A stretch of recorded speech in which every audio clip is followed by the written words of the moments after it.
Eu quero ler com você, começar pelo texto do Evangelho de Lucas, no capítulo de número 14, no verso, ou a partir do versículo 25. Jesus começa a expor algumas coisas bem interessantes.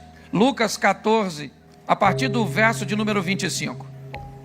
O texto diz assim: Ora ia com ele uma grande multidão, e voltando-se, disse-lhes: Se alguém vier a mim e não aborrecer seu pai, e sua mãe, e sua mulher, e seus filhos, seus irmãos e irmãs, e ainda também a sua própria vida, não pode ser meu discípulo.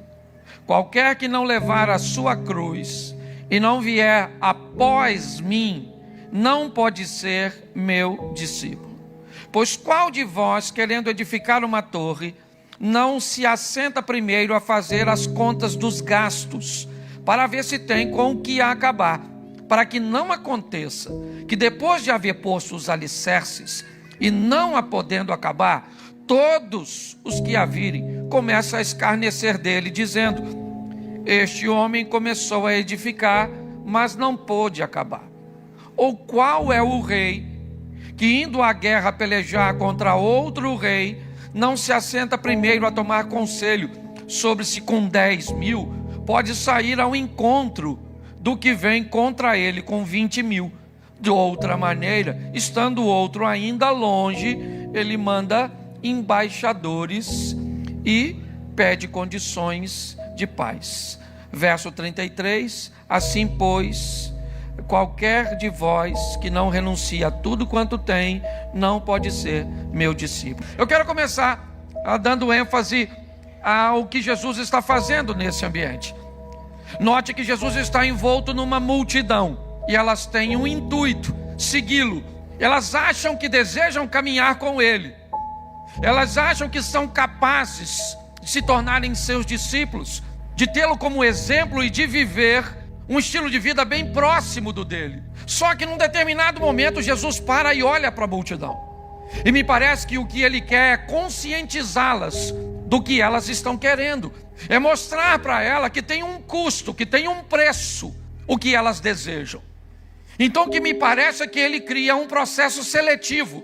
Jesus vai explicar àquelas pessoas o quanto custa ser seu discípulo, como é que as coisas funcionam, porque pessoas que vão entrar em lugares desconhecidos, em ambientes cujos quais ela não tem muita informação, quanto mais rápido elas descobrirem o que vão fazer, o que pretendem fazer, o quanto custa, e aqui já eu vou estar transferindo isso para um ambiente de ter uma família, de se casar, de construir filhos, de entender tudo isso, de sair de um regime, certo? Onde você é livre para um semiaberto.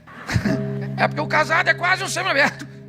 Você sai para trabalhar de manhã e volta para dormir em casa e tem um encontro íntimo lá uma vez ou outra. Tá certo? É mais ou menos isso. Mas a minha proposta é mostrar a vocês, já eu vou transicionar. Mas eu preciso que você entenda o que Jesus está dizendo. Ele está dizendo às pessoas que estão caminhando atrás dele, ele volta e diz: Olha, eu preciso explicar algumas coisas para vocês, se vocês querem ser meu discípulo, ou meus discípulos. Como é que as coisas funcionam? E ali ele começa a estabelecer algumas coisas. Ali ele começa a explicar, certo? Que as pessoas viverão confrontos com um novo estilo de vida que ele oferece para as pessoas. E fique tranquilo, porque quando o texto diz aborrecer seu pai, sua mãe, seu irmão, sua irmã, ele termina dizendo, certo, que ele também terá que aborrecer a si mesmo, ok? Ou seja, ele vai enfrentar adversidades para se relacionar em todos os ambientes cujos quais ele será luz, ele será uma referência, ele será alguém, certo, que irá conduzir novas pessoas, ou pessoas ao novo estilo de vida. Então é muito importante. Quantos solteiros nós temos aqui? Levante a mão, você que é solteiro. Já eu vou começar pelo casamento. Isso, baixa a mão para que as pessoas não te vejam. Isso, baixa a mão, não fica com ela levantada há muito tempo não, senão alguém acaba te localizando. Aí você casa, depois bota a culpa em mim. Foi o pastor que estava lá. Então, entenda bem, antes de entrar num relacionamento, você precisa saber o quanto custa. Quais são os benefícios? Quais são os desafios? E como vencer isso?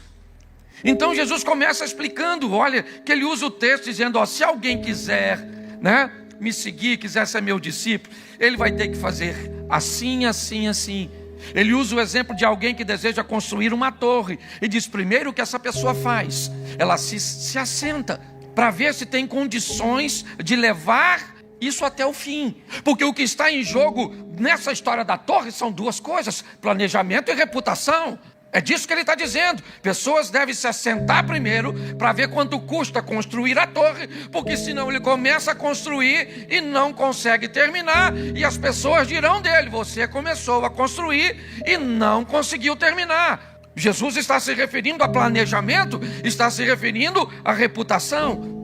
Logo à frente ele troca, usando e falando do mesmo assunto, qual rei que vai sair à guerra com 10.000 homens, sabendo que vem contra ele 20.000. E o que ele faz então? Ele chama pessoas experientes, seus conselheiros, para descobrir se há alguma estratégia de que com um número bem menor, 50% menor, ele é capaz de vencer. Então, no segundo exemplo, nós temos a experiência dos conselheiros e uma estratégia que pode ser montada. Eu tenho aprendido ao longo do tempo, lidando com relacionamentos, que pessoas, a maioria delas não estão casadas com as pessoas erradas, elas estão agindo de formas erradas ao lado da pessoa certa, que na maioria das vezes a forma de tratar o problema é pior que o problema em si. Às vezes o problema não é tão ruim quanto a forma de tratá-lo, e aí as pessoas se perdem em seus relacionamentos. Então a primeira coisa que nós precisamos entender é que não é barato construir uma família em todos os aspectos. Não é barato financeiramente. Você que é solteiro, tu sabe quanto custa a conta de luz, água, telefone, gás, IPTU, alimentação, escola, sabe nada disso, né? Para você escureceu, a luz acende sozinha, certo? Você abriu o armário, a comida está lá dentro. Não, tem um custo. Então antes de mergulhar nessa piscina, veja pelo menos se tem água, certo? Para você não achar que é um amigo. Tem muitas vantagens, só que eu não quero desanimar, eu só quero colocar você e te explicar que precisa de grana. O Salmo está lá, 128, bem-aventurado o varão, lembra? O Salmo dizendo, me ajude aí, bem-aventurado o homem que teme ao Senhor e anda nos seus caminhos. Olha como é que o texto fala direitinho, ó.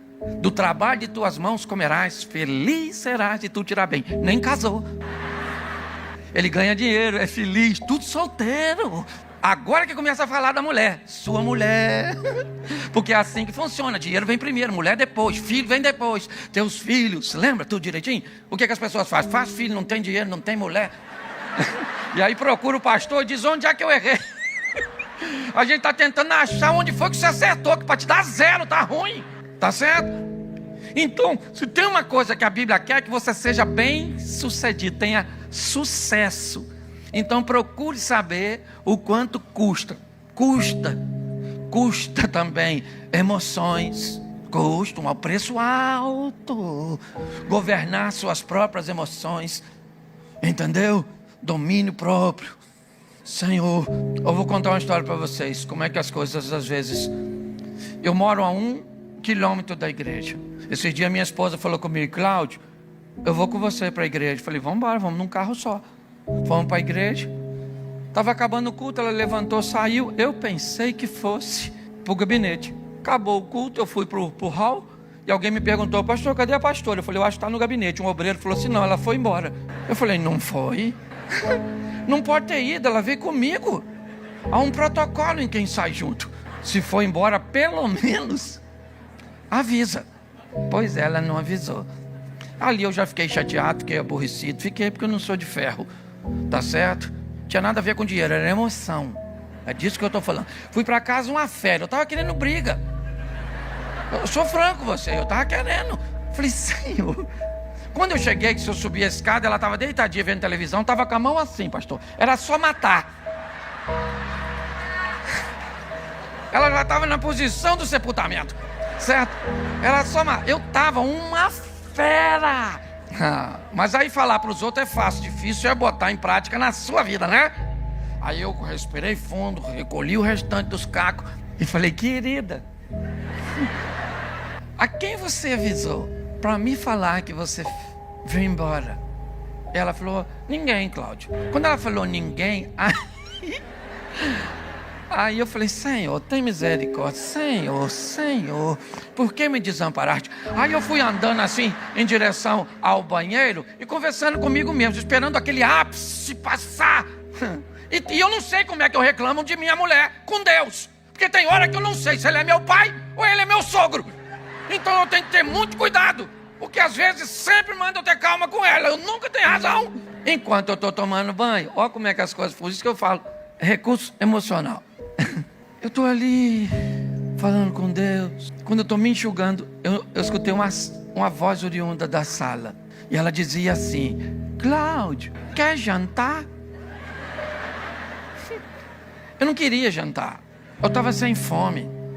Eu queria um pedido de perdão, de desculpas, que minha mulher não sabe fazer, porque ela não aprendeu a fazer. Esse não foi o modelo de sua escola de base. Então ela não sabe. E eu falei, não respondi nada, eu estava com raiva, fiquei quieto. Naquela hora, como se Deus falasse comigo: meu filho, ela está te pedindo perdão. Eu falei: mas nem é assim que pede perdão. Perdão nós confessa e alcança misericórdia.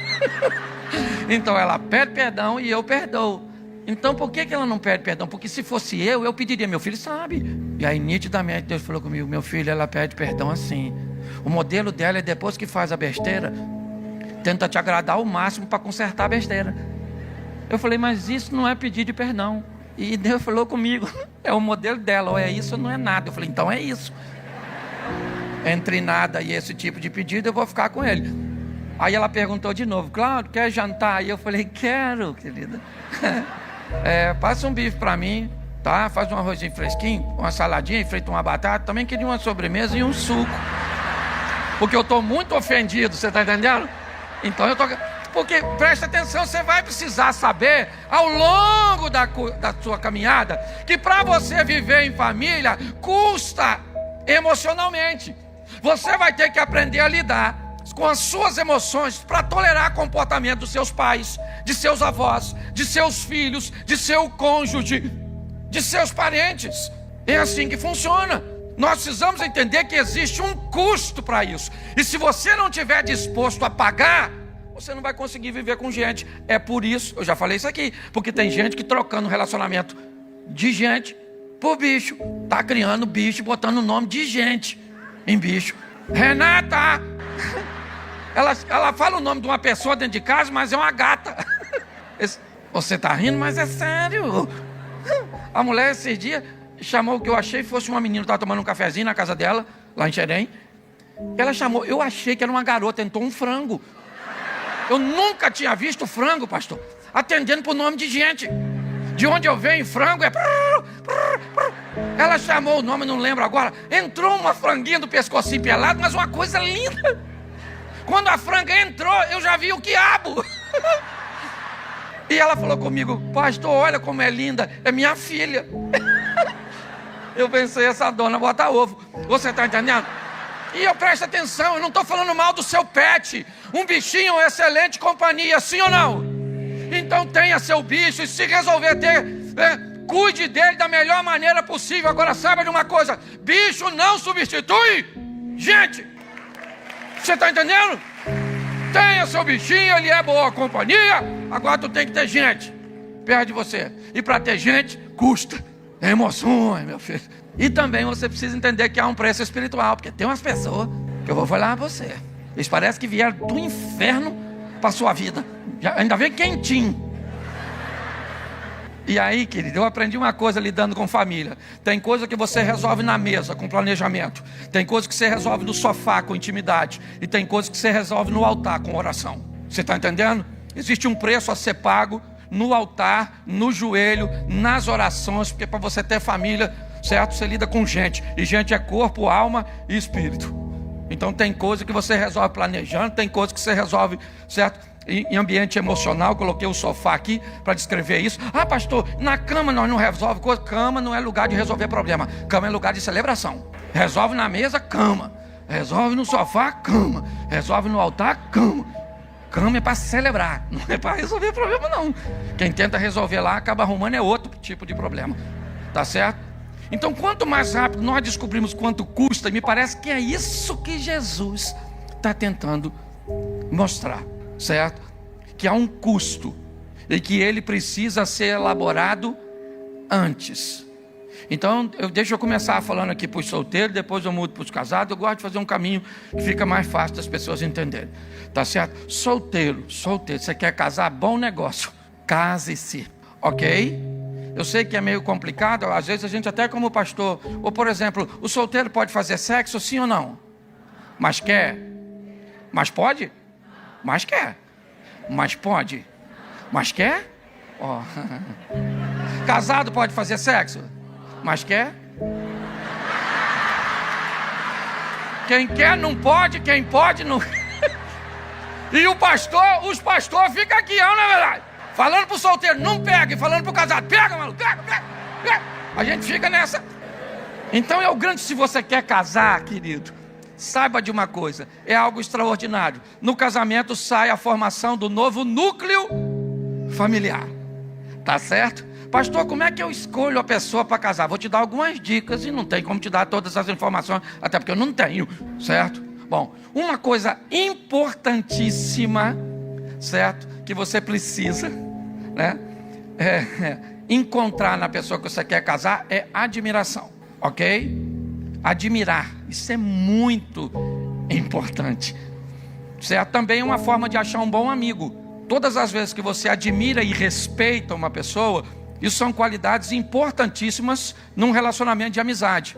É lógico que dependendo do tipo de amizade, todas as vezes que chega uma pessoa na sua vida, é obrigação sua selecionar essa pessoa e discernir onde é que essa pessoa cabe dentro do seu relacionamento. Você está precisando de um amigo? Beleza, que tipo de amigo você precisa? É só para lazer? É para futebol? É uma brincadeira? É uma pescaria? É um chazinho? É só um ambiente que tem mais a ver com agenda do que tem a ver com destino? Beleza, seus critérios para esse tipo de amizade podem ser um pouquinho mais superficiais. Essa pessoa não vai frequentar suas amizades, a sua casa, não vai ter acesso à sua intimidade. Então o que você requer dela, ou seja, o currículo dela, pode, certo? Ser avaliado de uma forma superficial. Não, eu quero um sócio. Bom, então você está precisando de uma pessoa que vai entrar na sua vida e precisa trazer consigo recursos. O que é que você precisa? Expertise. O que você precisa? É grana? É conhecimento? É network? O que você precisa? Então você vai buscar nessa pessoa, ok? Os requisitos que você precisa da pessoa que você está querendo introduzir na sua vida. A obrigação de fazer isso, ela é sua. O nível máximo que você introduz uma pessoa na sua vida é o conjugal. Você vai se tornar um só com ela. Então os critérios têm que ser rigorosíssimos. Tá certo? Então tem que ter admiração, porque todo mundo gosta de ser admirado. Vou falar aqui para as mulheres. Não precisa falar se já aconteceu. Mas preste atenção. A senhora é casada, mas como é boa ser admirada. Às vezes a senhora estava numa loja de departamento, num shopping, escolhendo uma roupa. De repente a senhora olha para longe. Tem um homem olhando para a senhora. Aí a senhora abaixa a cabeça, mas a cabeça continua olhando. Fica pensando, meu Deus. Nossa, parece que está olhando para mim, meu Deus. Será que eu estou legal? Nossa, eu sou bem casada, serva do Senhor, mas que é bom, né? Meu marido nem olho tem mais.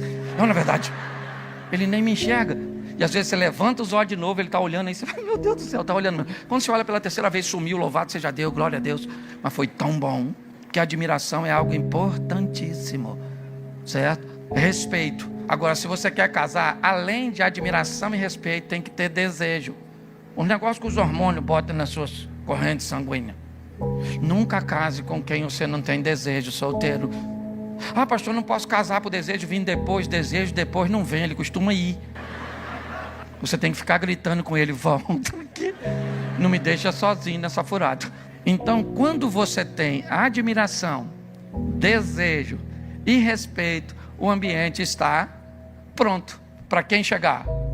O amor, ele é o último a chegar. Também costuma ser o último a ir embora. Respeito, admiração e desejo costumam ir embora primeiro. Quando respeito, admiração e desejo são muitos. Eu moro no interiorzinho, né? Xerém, eu considero o interior. Uma das coisas fascinantes agora, nesse período que vai entrar, é a escassez das chuvas. E todas as vezes que os recursos dos rios, ou seja, as águas baixam, as pedras começam a aparecer. Pedras que nós não víamos, quando os recursos eram muitos. Quando tem muita admiração, quando tem muito desejo, como tem muito respeito.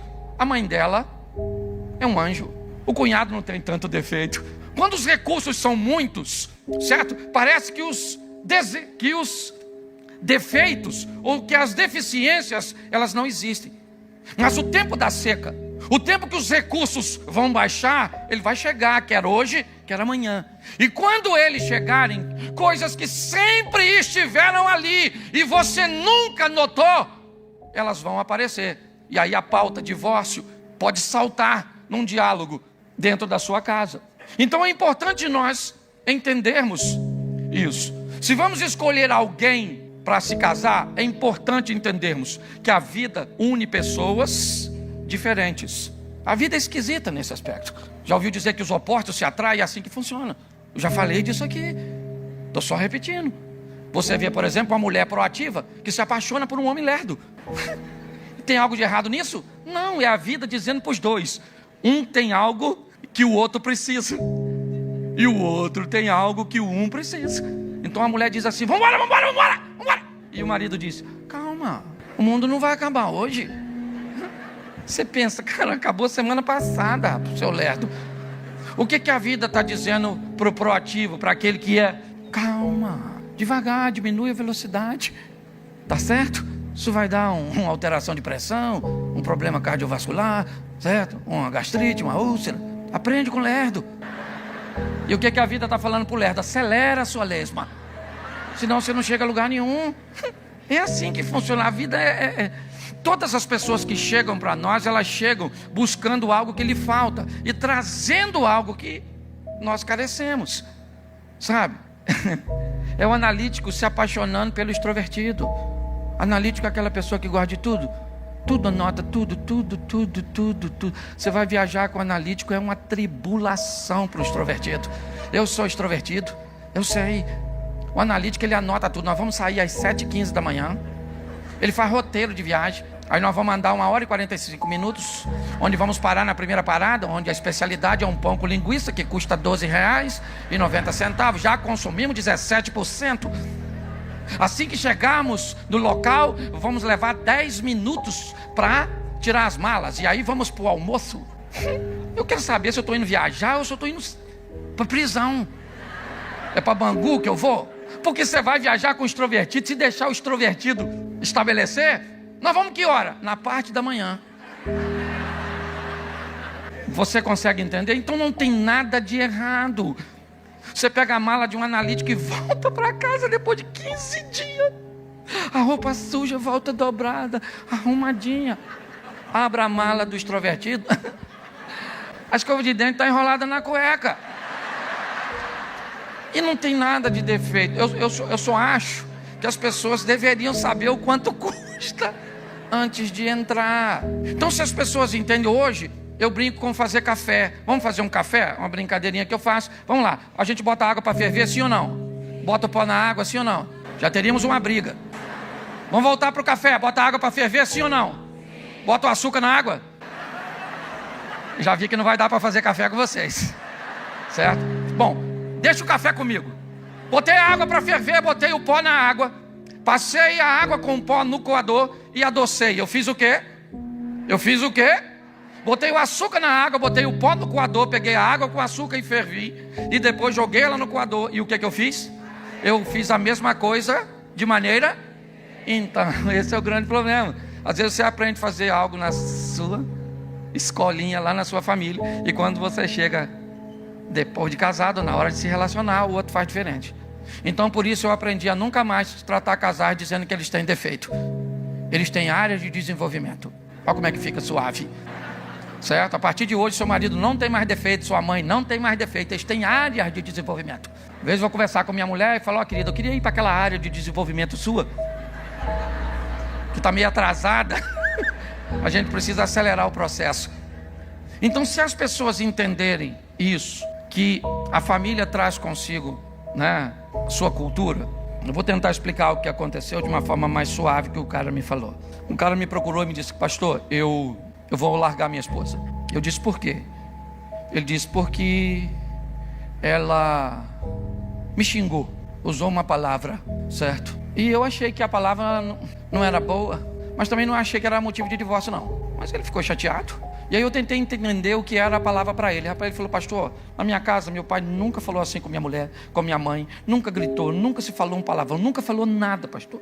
Se ela falar isso comigo de novo, eu rebento ela. Mas eu vou bater nela, pastor, eu vou matar essa praga. Eu falei: que é isso? Aí eu chamei a mulher, ele saiu, entrou a mulher. Ela entrou assim, ó.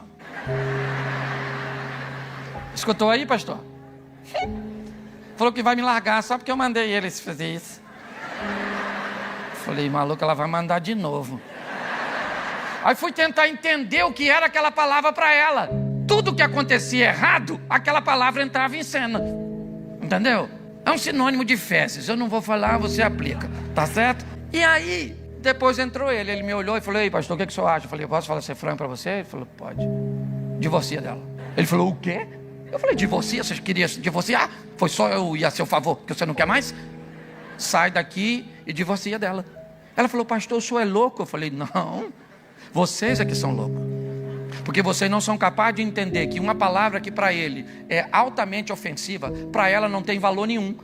Então na cabeça dela, quando ela fala isso com você, ela não está te ofendendo. Só que na sua escola, esse tipo de procedimento é inaceitável. Então das duas, uma: ou a senhora risca essa palavra do seu vocabulário, ou o senhor aprende que essa palavra não é tão ofensiva. Aí foram embora, chateadinho comigo. Encontrei 6 meses depois, aí eu abordei, né? A gente gosta de fofoca. Aí eu fui e falei, pastor. Falei: e aí, irmão, como é que tá? Ele falou: paz. Nesses 6 meses ela já mandou eu ir 3 vezes. Aí ela olhou e falou assim: pastor, mas eu não vigiei, eu falei, eu bati na minha boca. E aí eu pedi desculpa. Porque eles descobriram como as coisas funcionam, certo? E tudo isso deveria, antes de casar. O que você quer? Um filho para você é importante. Se você não tiver, nossa, mas vai ser mortal para você. Antes de casar, pede um teste de fertilidade, entendeu? Para saber se a pessoa pode fazer filho. Esse dia a mulher falou para o marido assim: pastor, ele não é homem para me dar um filho. Um cara trabalhador, honesto, bonito. Só que o cara tinha um problema de esterilidade. Eu falei: meu Deus. Então se é importante para você, cuide disso, descubra, porque o preço que você vai pagar é até o último dia de vida seu ou da pessoa. E a perspectiva de vida aumentou. Vai demorar a morrer, eu estou falando sério. Tá certo? Então observe antes de se casar. As pessoas não fazem nada disso. Aí depois: ah, pastor, ela não sabe cozinhar. Ô minha filha, você não sabe desde cozinhar. Desde quando? Desde sempre, pastor. Ele já sabia que eu não sabia cozinhar.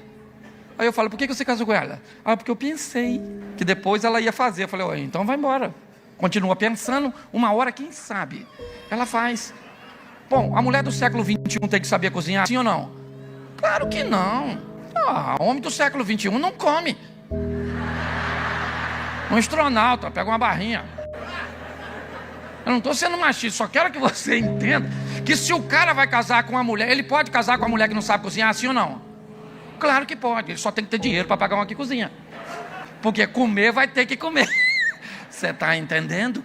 Só que as pessoas não falam: ah, pastor, eu queria que ele fosse romântico. Casasse com o filho de Dom Juan. Casou com o filho de Shrek. O cara não sabe. E preste atenção, entenda isso aqui. Eu já vou voltar aqui já. Mas entenda, eu preciso te explicar isso antes de casar. Já eu vou entrar no relacionamento. Mas eu preciso que você entenda que tudo isso deveria ser previamente. Casa e depois tem problema em relacionamento íntimo, vem falar com o pastor. Porque minha mulher não faz isso, porque não faz aquilo, porque... Tinha que perguntar antes de casar, mano. Casou e não perguntou. Ô minha filha, na nossa intimidade, nas Olimpíadas do Sexo, olha lá, qual a modalidade que a senhora... Casa primeiro. Isso, salto em altura, com vara, borboleta, nada de costa, sei lá. Mas não pode deixar para depois, porque o assunto é sério. Casamento é brincadeira, construir uma família é algo sério. Até hoje eu não sei direito, pastorzão, como é que vai ser esse negócio de segundo casamento. Porque a Bíblia é... Esse dia o cara falou assim: pastor, Deus sabe. É a minha testemunha. Eu falei: se Deus é sua testemunha, eu não vou fazer parte da promotoria. Agora que vai dar um rolo no inferno, vai. Aquela fila grande de quem falou que ia entrar com quem não entrou. Os pastores que falou que não pode casar de novo, que tá tudo certo. E ele também tá lá. Aí chega o outro e diz, pô, tu aqui? Ele falou, pois é. Pô, mas tu falou que eu podia casar? Eu falei, pois é, mas me enganei. Pô, mas agora eu vim pro inferno. Eu falei, eu também. Eu imagino o diabo, calma gente, calma, vamos deixar essa discussão lá pra dentro, não é verdade? Lá tá mais quentinho. Então é sério. Veja, antes de casar. E não peça da pessoa o que ela não tem para te dar. Quantas mulheres aqui adorariam ganhar flores pelo menos 3 vezes por ano? Levanta a mão. Aí a dona das flores. Agora preste atenção no que eu vou perguntar agora. Quantos homens aqui cresceram em lares que viram seu avô mandar a flor para sua avó, seu pai para sua mãe, seu tio para sua tia? Cresceu num lar vendo essa cultura? Levante a mão, só os homens. 1, 2, 3, 4. Já deu para notar que é exceção. Ou seja, seu marido não manda flor para a senhora nem se a senhora morrer. Aí você vai me perguntar, e eu entendo, pastor, o que custa aprender? Mas como é que ele vai aprender se alguém? Então a senhora ensina. Está na moda até hoje, coach. Pega o telefone do seu marido e bota 7 de março. Isso, 1h da tarde, 13 horas, desperta. Mensagem: amanhã, 8 de março, Dia Internacional da Mulher. Quero lírios brancos, Casa da Flor, Michele, telefone. Vou botar para despertar amanhã também no dia 8, que é para ele não esquecer. 11 de junho, amanhã é dia dos namorados. Isso aí. Rosa vermelha, Casa da Flor, Michele, telefone. Dia 3 de outubro, 14 é meu aniversário. Agora eu quero copos de leite, Casa da Flor. E bota lá pro marido. O que é isso? Treinamento. Vai despertar dia 7. Ele fala, o que é isso aqui? Palhaçada. Dia Internacional da Mulher. Dia Internacional da Dia da Mulher todo dia, rapaz. Dia Internacional. O que é isso aqui? Lírio branco. Sei lá onde tem lírio. Tem na Casa da Flor. Não conheço ninguém lá. Michele. E telefone, tá tudo aqui, pronto. Aí ele compra, a senhora faz o quê? Celebra. Pega uma mesa, ornamento, bota um vaso, enfia as flores, entendeu? Faz uma comidinha leve, dá um Rivotril para as crianças, escolhe uns 12 episódios de uma série legal, entendeu? Toma um banho de vencedora, pinta para guerra, certo? Quando ele chegar, a senhora já... Meu amor, você lembrou? Olha, flor! Não aplaude não, peraí. Você lembrou? Faz amor com ele. No dia seguinte ele levanta, dia 9 de março. Ele levanta. É cada flor? Eu queria falar com a Michele aí. Michele, menina, esse negócio de flor é bom, isso aí. Não sabia que isso motivava assim, não. Olhei aqui na agenda, minha mulher botou flor só mais 2 vezes esse ano. Que loucura, não. Bota aí de 15 dias uma flor aí, tá bom? Vê aí o nome que eu não entendo de flor e nada. O que é isso? Você tá rindo, mas gente, às vezes você pede de seu cônjuge, pede de alguém algo que essa pessoa não tem para te oferecer. Você tá entendendo? Então dê uma olhada nisso, em que ambiente essa pessoa foi treinada, que tipo de comunicação ela usa, se ela tem passado, porque todo mundo tem, gente. Esse dia o cara falou comigo, pastor, olha o que me aconteceu, minha mulher me traiu. Eu falei, o que houve, cara? Ele falou, pastor, eu sou casado com ela há 20 anos, semana passada eu descobri que ela foi abusada dos 8 aos 12 e nunca me falou. Ela não podia ter feito isso comigo, pastor. Eu me sinto traído. Eu olhei para ele e disse, querido, eu queria te informar que ela tem passado assim como você também tem. Passado cujos quais nós nos orgulhamos, nós temos muita facilidade de falar. Mas daqueles que nos envergonham, nós temos dificuldade. Agora me responda francamente antes de decidir. Se seu pai tivesse te estuprado dos 8 aos 12 anos, você falaria para ela antes de casar? Ele baixou a cabeça, começou a chorar e me disse não. Eu falei, então vai viver com sua esposa, cara, sabendo que ela tem passado. Porque tudo que vivemos deixam resíduos, alguns deles são orgânicos, e basta um pouquinho de tempo, ou talvez um tempinho a mais, e eles acabam se dissolvendo. É como comer um sanduíche, sabe, enrolado num saquinho, e você não conseguiu comer tudo. Na metade do sanduíche você perdeu o apetite. Então o que você faz? Enrola o restante do cachorro quente e joga no lixo. 4, 5 dias depois, talvez uma semana, não tem mais pão, não tem mais molho, não tem mais salsicha. Tudo acabou se deteriorando, mas o saquinho está lá. Então tem coisas que não se dissolvem.